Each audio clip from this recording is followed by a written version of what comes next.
does it need to eat an entire cucumber? Let me show you the best way to do it. Step 1.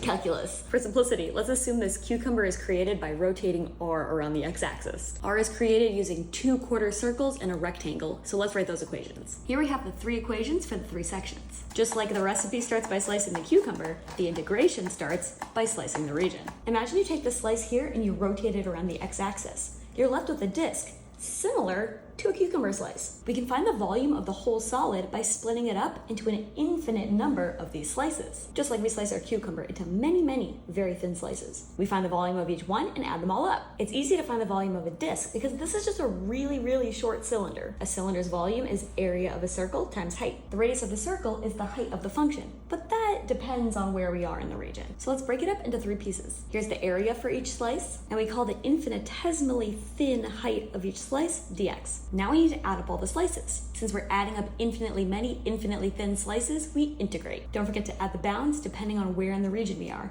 0 to 1, 1 to 9, 9 to 10. If you know calculus, this isn't hard to solve by hand, but you might as well use your calculator. Just go to math, FN int. Well, that was fun.